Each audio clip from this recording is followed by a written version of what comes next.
माँ, कितना अभागा हूं मैं। मां शब्द कह तो दिया, किंतु संकट की घड़ी में अपना पुत्र धर्म नहीं निभा पाया। मुझे तो नर्क में भी स्थान नहीं मिलेगा माता। ऐसे अशुभ शब्द ना कहो भरत। अशुभ तो आपके साथ हुआ है माता। अपराधी हूं मैं आपका, पापी हूं मैं। लक्ष्मण, लक्ष्मण तुम्हारा भी अपराधी हूं मैं, पापी हूं मैं।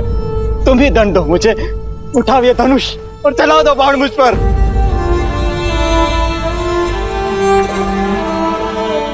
कर दो मुझे दुष्टा कैकई के पुत्र होने की ग्लानि से मुक्त। कलंकित कर दिया उसने मेरा जीवन। भरत,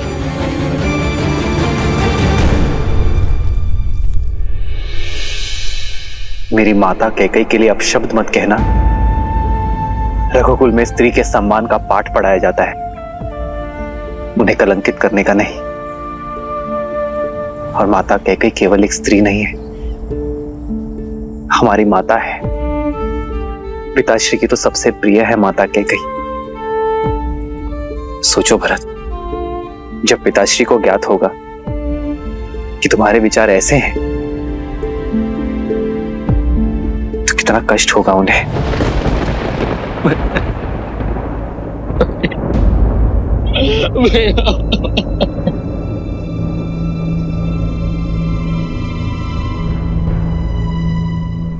भरत, क्या हुआ भरत? मैं हूं ना यहां तुम्हारे पास, अपने भरत के पास। शत्रुघ्न, तुम दोनों को ऐसे विलाप करता देख मेरे मन में अनगिनत कुशंकाएं जन्म ले रही हैं। और तुम दोनों यहां अकस्मात कैसे चले आए? अयोध्या में सब कुछ कुशल मंगल है ना भरत? और पिताश्री कैसे हैं? पिताश्री तो ठीक है ना? उन्हें छोड़कर कैसे आ गए तुम दोनों? पिताश्री, पिताश्री। उत्तर दो भरत, मेरी बात का उत्तर।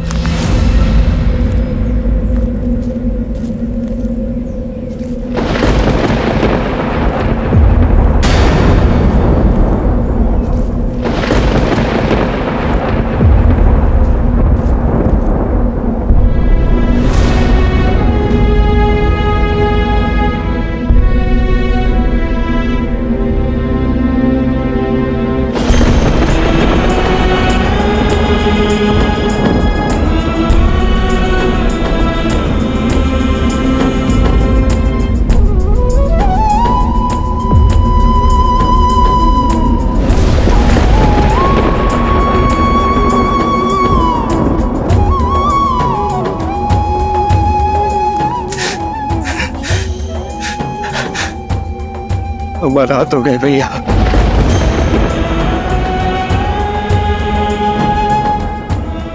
हमारा हाथ हो गए।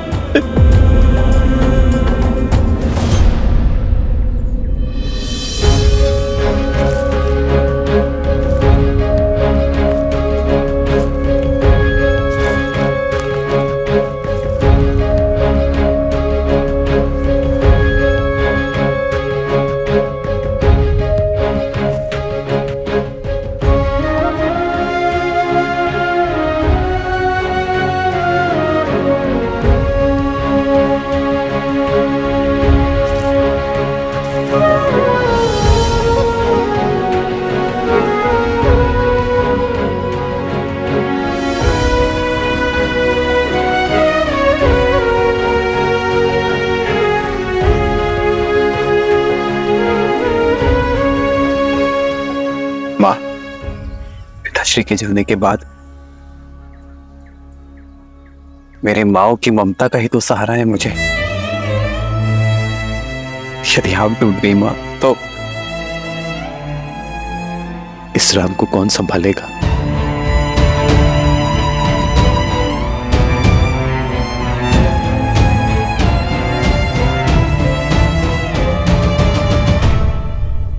कैकेयी मां नहीं आई?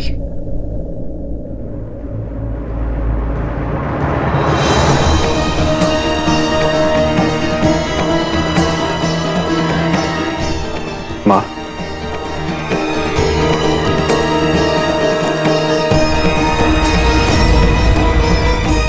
मां होने का स्थान और सम्मान दोनों खो चुकी हूं मैं। मुझ जैसी कुमाता के चरण छूकर आपके भागी मत बनो राम। स्वर्ग जैसी अयोध्या में ईर्ष्या का बीज खोला है मैंने। प्राणों से अधिक प्रेम करने वाले पति के प्राण लिए हैं मैंने। सगे पुत्र से भी अधिक प्रेम और सम्मान करने वाले पुत्र को कष्टों का ये वियोग दिया है मैंने राम। मैं तो तुमसे क्षमा मांगने योग्य भी नहीं हूं राम। क्षमा मांगने योग्य भी नहीं हूं राम। ऐसा मत कहिए मां। क्षत्रानी हैं आप। अस्त्र को अग्नि में तपाकर कांटे बनाया जाता है, स्वर्ण को तपाकर कुंदन बनाया जाता है। आप तो अपने राम को और सबल बना रही हैं मां। सब नियति का खेल है मां। जो आज अशुभ है वो कल शुभ हो जाएगा। यदि आपने अपने राम को चरण स्पर्श करने ना दिए तो आपके राम का जन्म व्यर्थ हो जाएगा मां।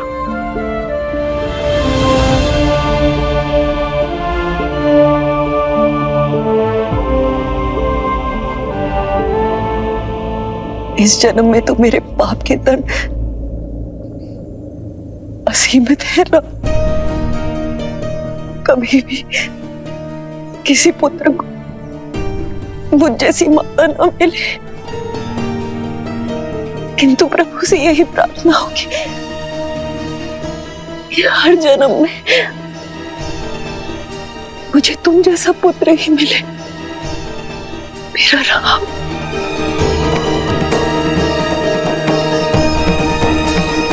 राम,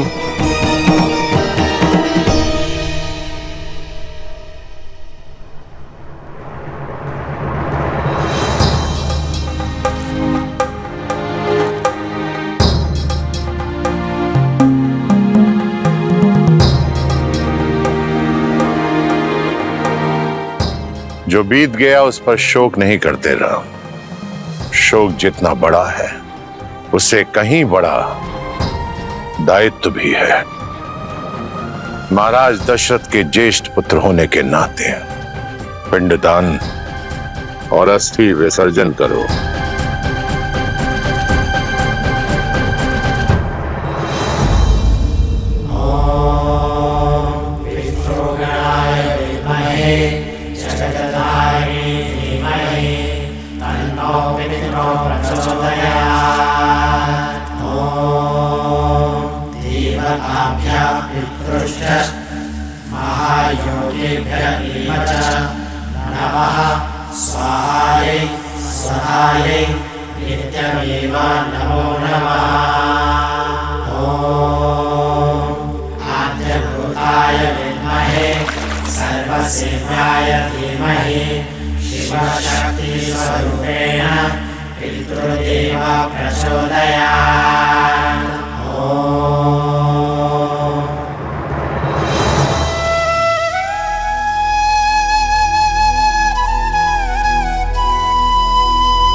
अपना ध्यान रखना। जी पिताश्री, मैं अपना और अपने भाइयों का ध्यान रखूंगा।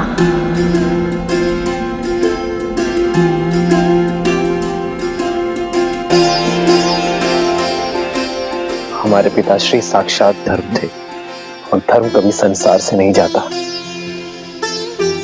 वो हम सब में अंश बनकर, अयोध्या का मान बनकर, रघुकुल की रीत बनकर। महाराज दशरथ की अंतिम संस्कार की अंतिम क्रिया समाप्त हुई। पंचतत्वों से बना हुआ शरीर पंचतत्वों में विलीन हो गया। जीवन का यही परम सत्य है और इसे स्वीकार करो पुत्र, और अपने पिता के सपनों को और उनकी मर्यादाओं को साकार करो।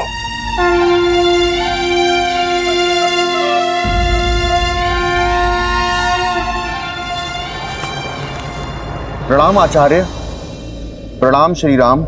मिथिला नरेश, महाराज जनक पधार चुके हैं।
महाराज दशरथ के ध्यान से जितनी विचलित अयोध्या है, उतनी ही शोकाकुल मिथिला भी। महाराज की धर्मपरायणता, उनका शौर्य, उनकी नीतिबद्धता युगों युगों तक स्मरण की जाएगी। अयोध्या और मिथिला को गौरवान्वित करेगी।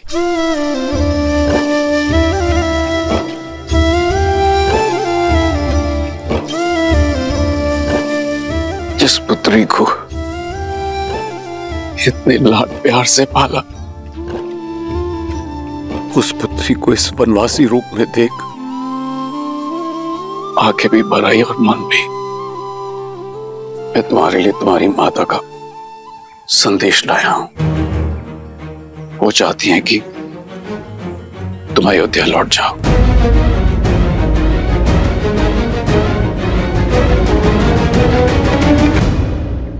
तुम्हारी माता चाहती हैं कि तुम अयोध्या लौट जाओ और वहां अपनी बहनों के साथ महल में रहो, यहां वन में नहीं।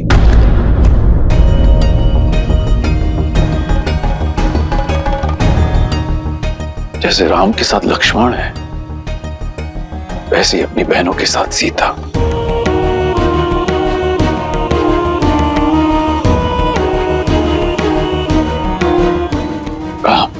माता सुनैना ने आपसे प्रार्थना की है।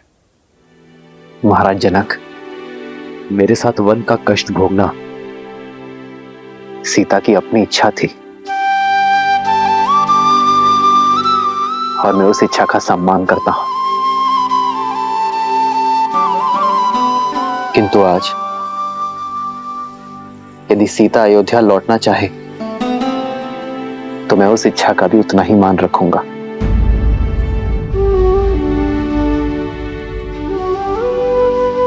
पुत्री, अब तो श्री राम की भी सहमति है।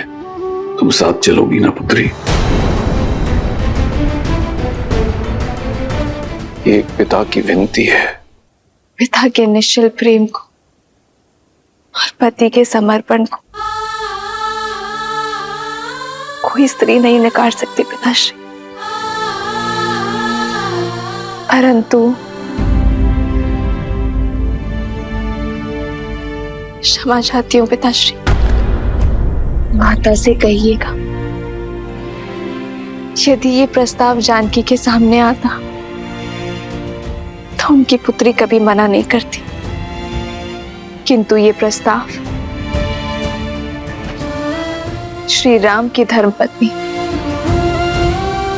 अयोध्या की कुलवधू के सामने आया है, जिसका धर्म कहता है कि इस विषय में श्री राम का आदेश भी ना मानो।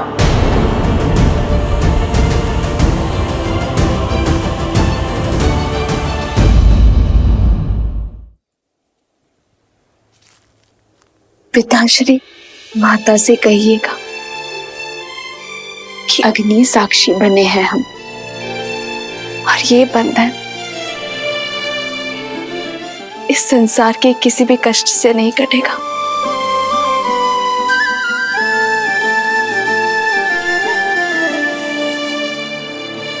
पुत्री, तुम्हारा ये समर्पण स्त्री जाति के लिए एक उदाहरण स्थापित करेगा। सुख तो साथ मिलकर सभी भोगते हैं, किंतु जो साथ मिलकर कष्टों में आनंद ढूंढे वही सच्चे दंपति हैं।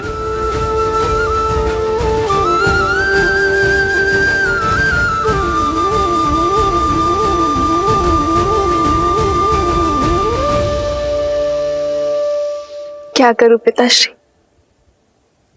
आपने संस्कार ही मुझे ऐसे दिए हैं। आपके संस्कारों का अंकुर ही तो मेरे व्यक्तित्व का वृक्ष है पिताश्री।